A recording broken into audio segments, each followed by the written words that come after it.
Software to Die For, the PROMIS software scandal and how the U.S. Justice Department became software pirates in the name of national security, with Ted St. Rein. Or Teed, if you prefer. Brought to you by ToorCamp and ToorCon.org. Check them out. www.mediaarchives.com proudly presents this material. Thank you for watching. Also check out www.promisscandal.com. See you soon.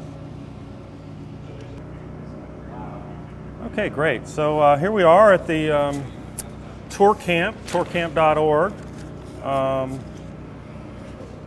We've basically been filming an event here in Washington State at a Titan-1 missile silo. And it's all about hacking. And so if you wanted more information about that, go to ToorCamp.org. But right now we're here to talk about the PROMIS software scandal. And it's been something that's intrigued me for many, many years, 20, 25 years now, almost my entire adult life. And let's see, where did my clicker go? There it is.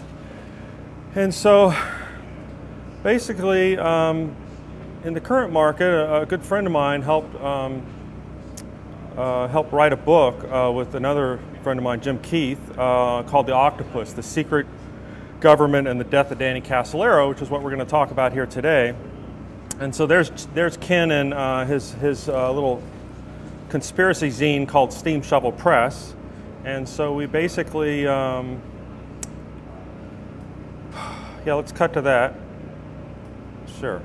Yeah, and so basically Jim Keith and Ken wrote this synopsis about Danny Casolaro, and they basically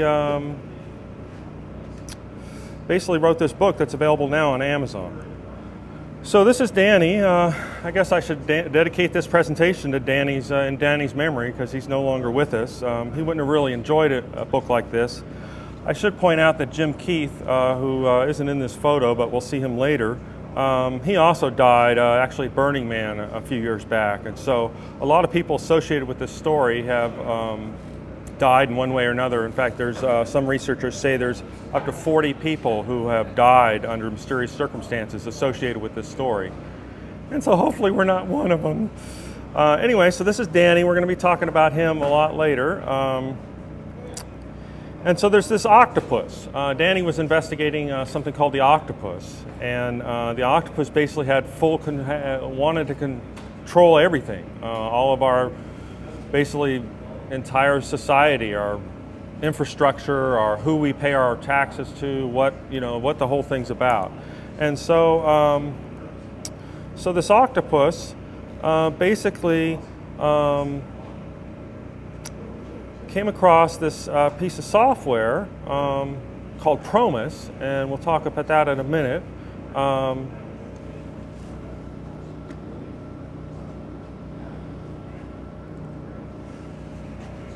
And so basically back in the 1970s, they had the same problem we're having today, in that a lot of the data that they were collecting from a lot of these different systems were basically just overwhelming them.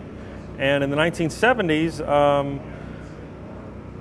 something called the LEA, the Law Enforcement Assistance Administration, I think it was, put out a contract for a series of software development projects to help reformulate the Justice Department's software basically for case tracking.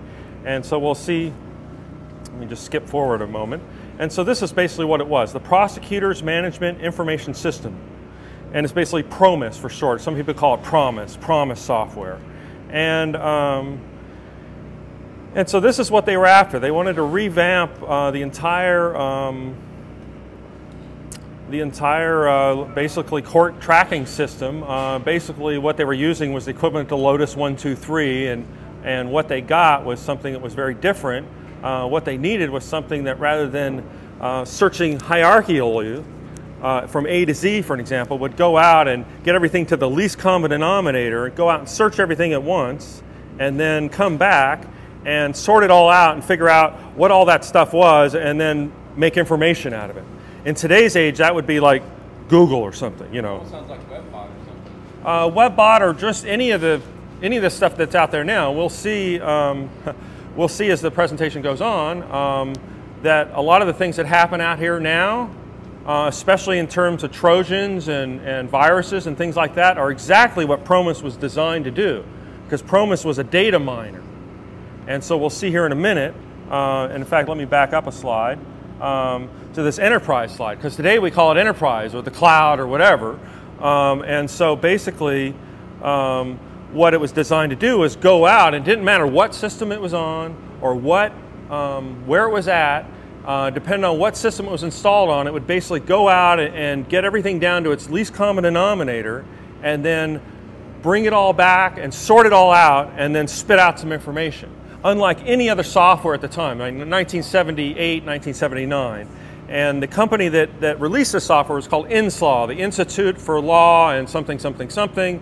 They're actually still in business, believe it or not, after being almost driven out of business by the government, as we will soon see. And so there's this PROMIS software.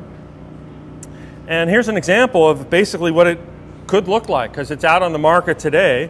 And so this is basically an example of something that PROMIS might do, and it was the first software to let somebody figure out, like, be able to sort by a defendant or attorney involved or whatever. You know, they could sort by all these different things. It's like Excel is today, but you know, today what they needed mainframes to do before, of course, we can do, you know, on a MacBook Pro.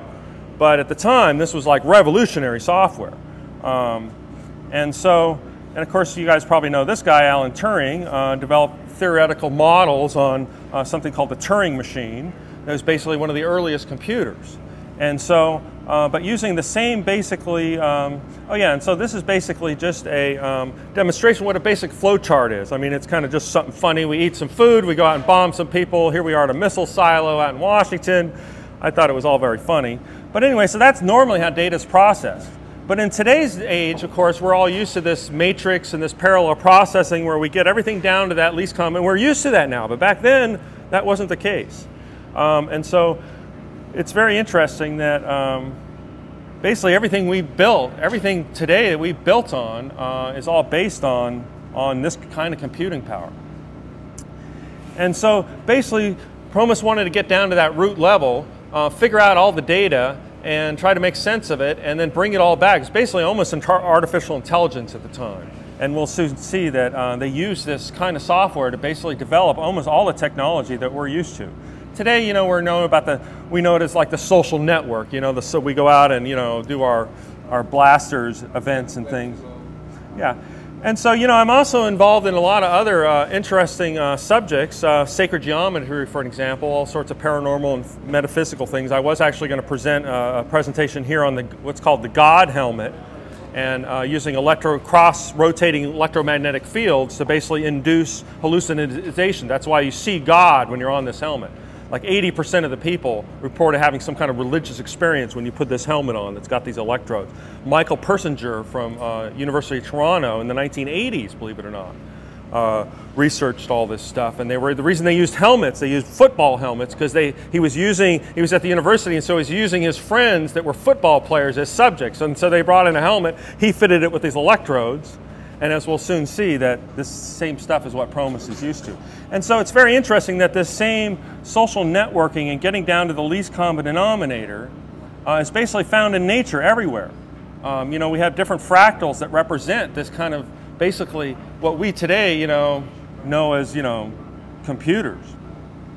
And so, and of course, this is a blood vessel in the brain. It just goes all the way out. And you go look at the spiral arms of galaxy, and it all follows this one ratio, the Fibonacci spiral. You guys probably heard 1.618, you know, 59385 or something. And so it's interesting. I find this interesting because this is what PROMIS did. Is it got at all those little tiny tips at the very ends of the blood vessels, and it got all that back and brought it back to the central root, and then was able to do something with it. And so same thing with like molecular engineering and biology and different things like that. We will see here in a minute. You know, I should probably, here, go ahead and cut to me real quick. I should go into presentation mode here because I do have some notes. The notes. Yeah, and so this is, this subject's like totally fascinated me since it came out. I mean, the Danny Casolaro story broke in 1991. And you know, ever since then, and what caught my eye was a Barron's Financial Weekly article. They ran 4 weeks. Barron's Financial Weekly is a huge financial thing that's still in business, believe it or not, out of London. And they ran like 110 column inches, like 4 full pages.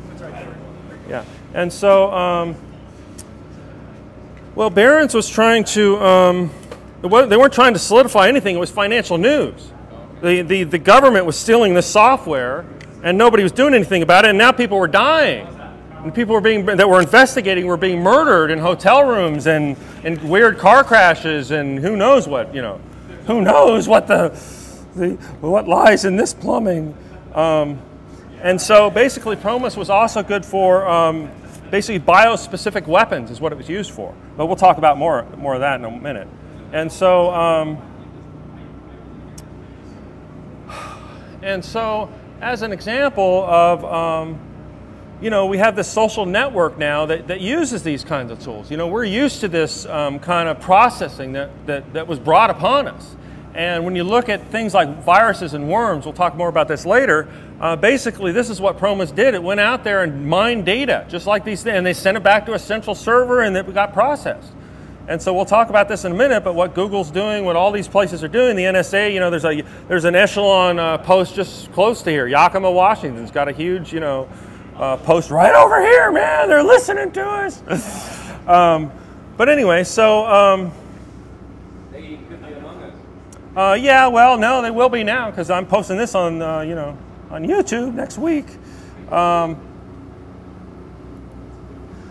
So, you know, we're tied into that now. We're all part of that. We're part of basically what this all represented.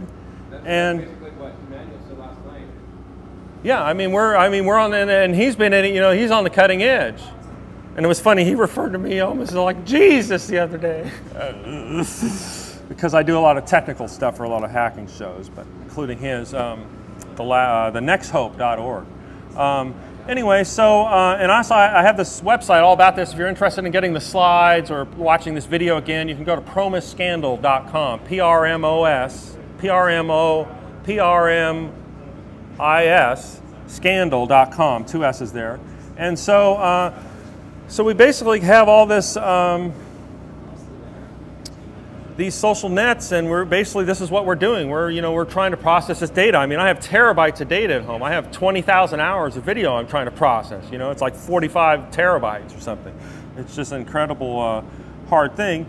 And so we get into these algorithms where basically, you know, these computers start figuring stuff out on their own. It's just ones and zeros, but they can make a pretty good judge, you know. And when this software came out, you know, like plate recognition software and all this, you know, face recognition, all these different, you know, they weren't really around.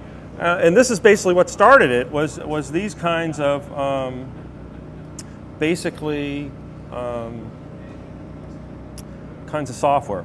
Anyway, we'll talk about Google later, but they do the same thing. Basically, Google goes out and grabs as much data as they can, brings it back, and, you know, puts it on your desktop. You know, what a great service.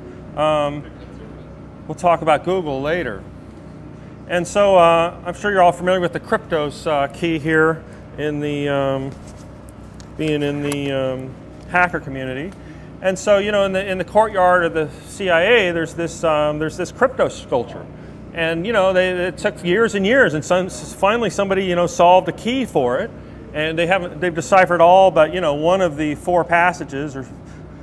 And so so this is what PROMIS was good at, is it would go out and be able to do this, you know, 20, 30 years ago. Of course, today we all have fiber optic and everything. And of course, we also have Big Brother. And so so this is where it all, like all this technology combines. And it's also why this was such an important story, and why Barron's Financial Weekly and Spy Magazine, Wired's ran like probably a half-dozen articles on it, you know, and they keep up to date, you know, when something new comes out. When I get killed, they'll hopefully write a story.